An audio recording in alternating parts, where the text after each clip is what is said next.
Here of a wonderful movie, After Louie, terrific movie, and I have the director, Vincent Gagliostro. Gagliostro. Nice so we should say Vincenzo You could do Gagliostro. that. My mom would be very happy. Okay, we want to make your ma happy. Yeah, always. You know. And I have also the producer, the lady who's really signs off on all of the purchases. Well, there's a plane flying above here. It's a World War II propeller plane. So they're filming 1942 all over again here in the East End. Right. We're trying to encourage filmmaking here on the East End, so we don't know what's happening above us. But the producer is Lauren Belfer. And Lauren, we'll start with you. What got you into doing this beautiful movie? It's such a compelling story, and you have the benefit of this incredible actor, Alan Cummings. I have the pleasure of having come on before Alan was attached, actually. Just the story itself and Vincent's project really compelled me from the very beginning. My producing partner, Bryce Reininger, had been working with Vincent for a while to develop the film and the script. And they reached a point where they were feeling really confident where they had brought it, and shared it with me and asked me to come on board, and I sort of jumped on to help with the fundraising and the casting process and really bringing it into production. A great collaboration. Yes, it's all about collaboration. It's been a real labor of love for us, I think, for the past few years. For the people at home, and not to give everything away, not that the plot is interesting, but the people at home are not going to be hanging at the edge of their seats because it's a story that is compelling. But for the people at home, just a thumbnail sketch of a thumbnail sketch. Sure. It's a film that looks at how gay men are living today in New York City, and but using 3 generations of gay men, myself, younger and slightly older, and through the lens of their shared experiences of loss and discovery. Obviously, the young person's kind of discoveries, and Alan's character Sam, what he's discovering through, his, talking to the younger generation, and even discovering through his working through his own loss. So, sort of and sort of how each generation has interacted with the AIDS crisis in New York. Absolutely, and living through that time historically, it was catastrophic. I mean, it was something that friends were dying a couple every week, and the government really didn't step up to doing it. Right, and that's why ACT UP had to come into being, and I'm proud to say I was one of the original members of ACT UP, and so was the character of Alan in the film, and And moving to today, where you have legalized marriages and the issues where I remember friends that one would be dying and he had his partner, he couldn't go see his partner in the hospital. Yeah, sure. Because legally he was not connected, and the family was very cruel in keeping them separated at the last moments, although the person who was dying requested his friend, his partner, to be with them. And it was awful. And people that have homes out here in the States, in which 2 partners had for years, when one died, they would sort of have no legal grounds to continue. They would lose them. Yeah, they would lose them. Well, look at today.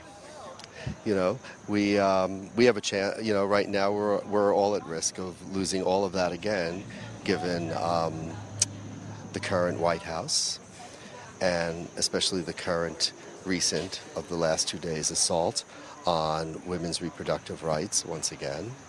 And as Sinead O'Connor said in a line, these are dangerous days, my friend.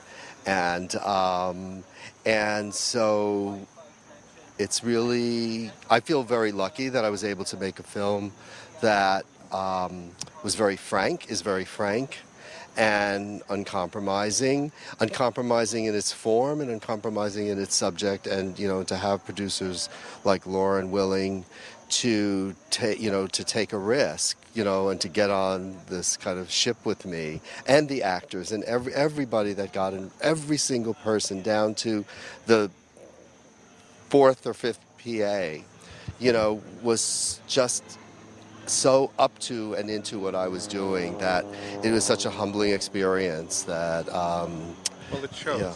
It shows it was a product that was done with love and attention and artistry. Thank you. And through your message, through the film, I mean, your art form is film, it reaches people that have no idea that this is happening, that no idea that there's that much pain involved. There's no idea that, well, to not overlook rights or to say, well, yeah, this is done, we don't have to worry about it anymore. That's the first step in losing rights completely. Sure. I mean, it applies to everybody. It's not about about applying to gay men. I mean, these are just, the same health issues that we faced back in the early days are the same health issues that really everybody faced then and continue to face with regards to issues of insurance and rights and things like. It's just kind of unfortunately it's a never-ending circle. It is. Well, I want people to see it. The New York premiere, Narrative USA, and it's 100 minutes. A wonderful way to spend 100 minutes. Very compelling. It'll make you think. And it'll make you laugh. It'll make There's you laugh. There's a lot of humor in it. Make you laugh. Maybe cry too. And cry. But it's definitely worth a look. And after Louie, is there a website that they can get more information? AfterLouie.com. How simple is that? AfterLouie.com. Yeah. We'll all be following Louie. Okay, We're going to go thank after you. Louie because this is really something. We hope you do. And thanks for Sure, being here. it was a Really pleasure. appreciate it. Thank Thanks you. for putting up Thank with us. you. Thank Yeah. you, dear.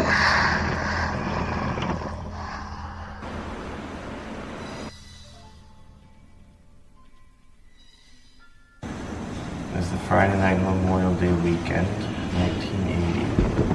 I'd gone out to the Spike, premier New York leather bar of the era. I found out I was gay one night on the walk home from Saks. And I was just trying to get home. I had, however, a couple of minutes earlier picked up a dirty blonde juvenile delinquent, a real Stanley Kowalski type. We didn't do more than kiss and touch, but I had an instantaneous orgasm. Anyway, Louie was dead. Love me, love me.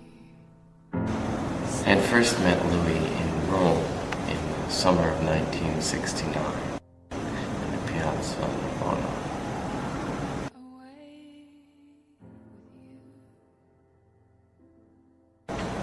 First time I saw Louie in New York, I immediately remembered him. For a year or so, I kept it to myself. And he, I could tell, didn't remember. Finally, I told him, en route to the Spike. He wasn't put off as I might have been, and may have been flattered.